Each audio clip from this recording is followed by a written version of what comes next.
the 9-0 Edison Wildcats football head coach and Coach Mike Collopy.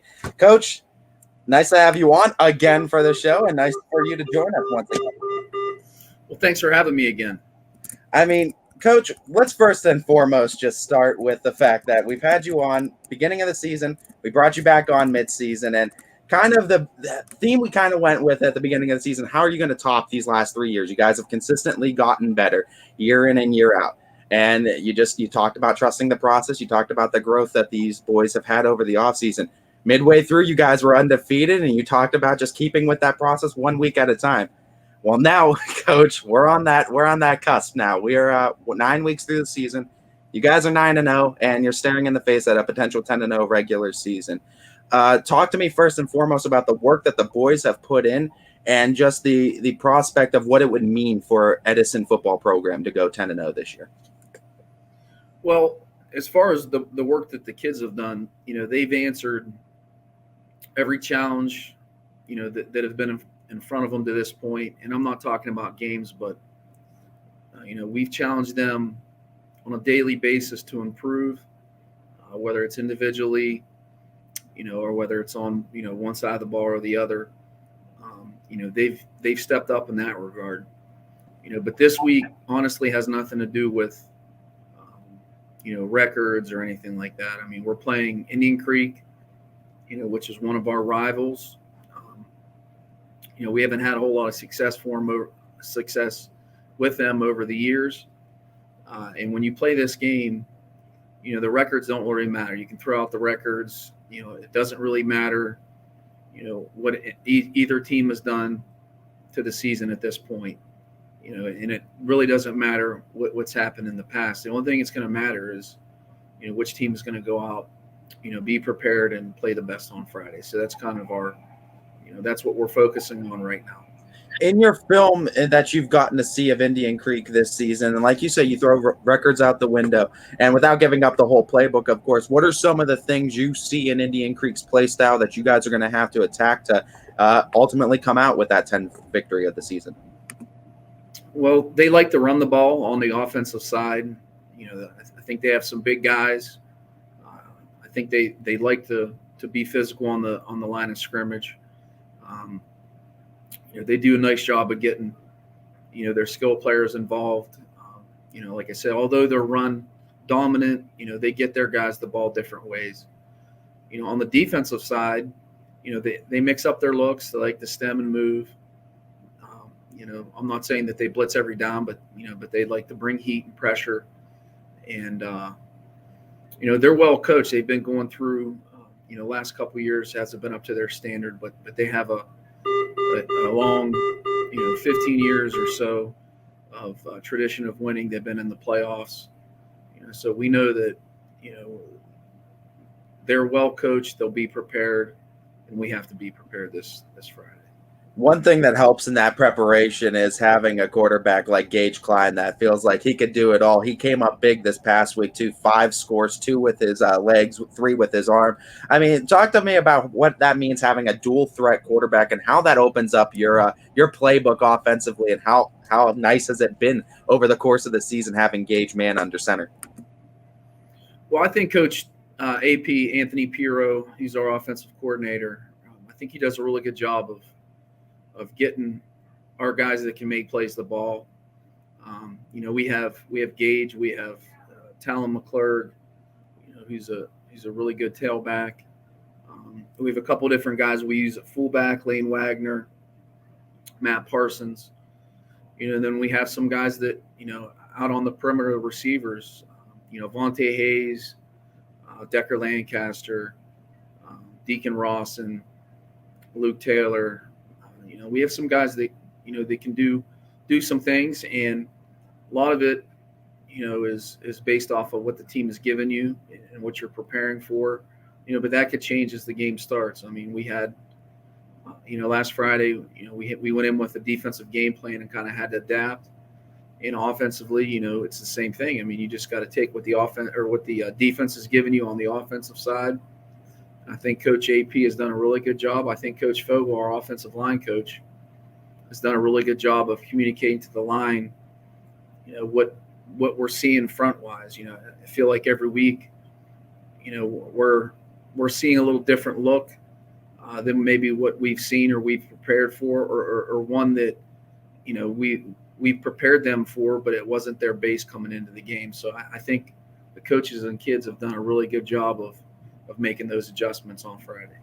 I think a lot of coaches, area coaches and out of area coaches, as well as programs, are looking at the Edison football program right now as kind of a mold, a blueprint, or a kind of a feel-good story of saying you can make a turnaround and you're never too far away from a turnaround. I mean, you've had success, Coach, with the baseball team years before. We know Edison baseball is no shot at success, but just a few years ago, this program, just like we mentioned with Indian Creek, they went through their struggles as well. Talk about going through that, like day one, turning this program around. What were the steps that went into that, and what made you buy into the turnaround, and how did it all go about, I guess? Well, to answer that question, there's a couple different parts to it. I guess a complete turnaround, in my opinion, is consistency year after year. As far as where we're at, we're still yet to be proven. We had a good year last year. We're having a nice year this year. We want to build a program that's consistent year after year. And as far as, getting to that point, it's going to continue to take a lot of hard work. Comparing the two sports, there's really no comparison. Our superintendent coach, Mr. Beatty, he's Coach Beatty to me forever. He was our baseball coach. He started our program. He was the first coach we've had when we consolidated in '93. And when I took over from Coach Beatty, the program was established. It was a little bit different with football. Football was ups and downs. We had, a couple different coaches. It seemed like every few years, there was a new coach. So there was a challenge to, set up a program, that could be consistent. And the first thing that you have to do, in my opinion, I was very blessed, when I took over for Coach Beatty and the baseball side of it, is, we had Coach Jim Marcus was his right-hand man for the first 13 years. And he was on, my first staff as the head coach. And then I had another coach that had been a head coach, Joe Samarella, who was our other varsity assistant. And I leaned heavily on those guys.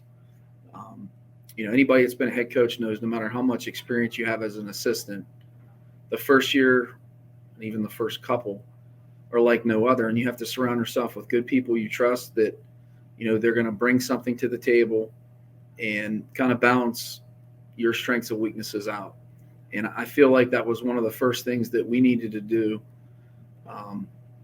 way back in January of 2021, was find a coaching staff, that had a shared vision of what the program needed to be, was willing to put in the work, and had the talent for whatever it is that they're good at. And you just try to find guys that, that want to work hard, that all have the same mindset and goal.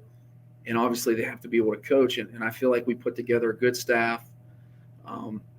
We have really good kids here, and, that's a credit to them as far as, we ask them to do things, that they hadn't been asked to do in a while, or maybe never been asked to do. So I think a lot of it is never just one person. It comes down to a lot of people, and we have an administration that is very, academics are always the most important thing at Edison, but they have a sports background. Our principal, is a Hall of Fame baseball coach. Our superintendent is a Hall of Fame baseball coach.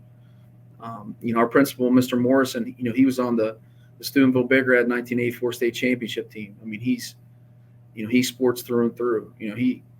I like to kid with him because a lot of times now, some of these older games in the 80s and 90s are going on YouTube, and like, he was an outstanding football player. He was a two-way starter for them on a state championship team.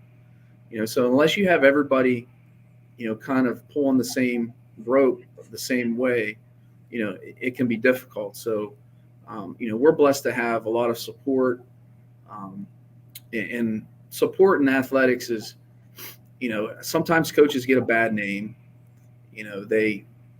I think a lot of people look at them and think, well, what do they really do? There's a lot that goes into it, and it's more than meets the eye, and it's more than what it seems.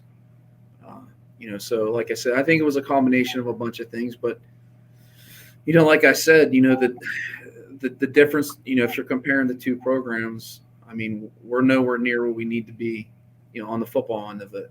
And that's something that we have to continue to work on, daily and then beyond this year. And I mean, I've been loving the Edison story all year. I love what you and your administration have done to turn the program around, and I think it's a really cool story. But I have to play devil's advocate in saying that too, because in these 9 games you guys have played, you've dominated your opponents too. You have yet to be tested, and I mean that's a good thing that your team has been going out being dominant on defense. But in the back of your mind, subconsciously, does that not necessarily worry you? But do you think about that a little bit ahead of tournament time, that no one's really tested this team yet? And do you see that as maybe a thing of concern before the playoffs? Well, hopefully we as coaches, have our guys prepared for that. We get tested every week.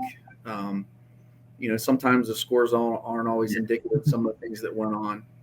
But obviously, if you're good enough, blessed enough to continue to play throughout the postseason, you're going to run into some really good teams. And the regular season games, some of them, a lot of them aren't going to be indicative of the type of games you're going to be playing in. So, like I said, we're just really focused on Indian Creek this week, and we know we're going to have a really tough challenge. We have to go to their place.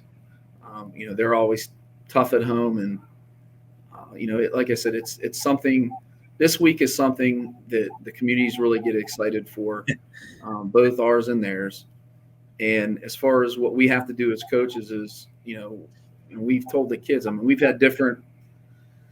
You have senior night, you have homecoming. There's always distractions, and the fact that you're working with kids that are 15 to 18, and we as adults, it's funny how I think as we get older, we forget what it's like to be a kid and the things that go on. So we have to make sure that, as I told them, the other weeks where we've had, whether it was homecoming with the dance or whether it was senior night, that you take all that stuff away, and the most important part of any of those is the actual game. So the focus has to be on the game. Everything else, that takes place before and afterwards has nothing to do with it. It doesn't have an impact on the game. So as long as we take care of what we need to take care of, come out, have good, focused week of practice, we're going to give ourselves a chance to come into the game prepared and have a chance to win.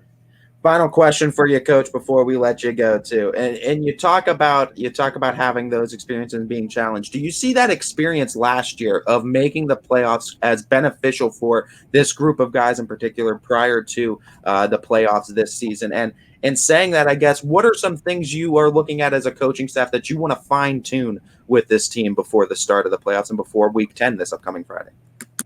Well, that's a really good question. The only thing that you can take from the year before, like I told the kids, wins and losses don't carry over from year to year, but the experience of being in games and being in situations, the more of those that you're in, the more, experiences you have from the mental side of it.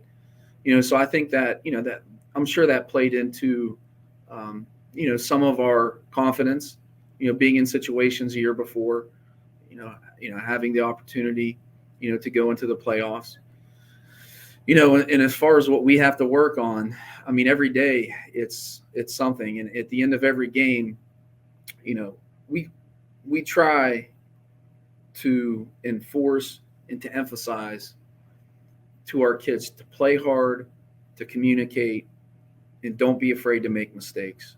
But at the end of the day, when you come in the next day to watch film, those are, we're still making mistakes that, not some of the same mistakes. I think we've cleaned up some of our mistakes, but offensive side, there's mistakes that, we've gotten called for some holding penalties, and, some of them are technique, a lot of them are effort, formations, communicating with the receivers. I thought Gage has done a really good job of taking control of huddle as the season's gone on. The offensive line sustaining blocks, making sure everybody's on the same page. Defensively, it's alignment assignment. Make sure we're getting the ball. Everybody has a job. Making sure that the back end and the front end are communicating. In special teams, I feel like we've made strides, but we're not where we need to be in any aspect of special teams. And anybody that's ever coached knows that there's really two things for certain. You never feel like you're playing to your potential. At least, our coaching staff feels like, that's the goal, is to get to our potential. We feel like we haven't seen that yet consistently.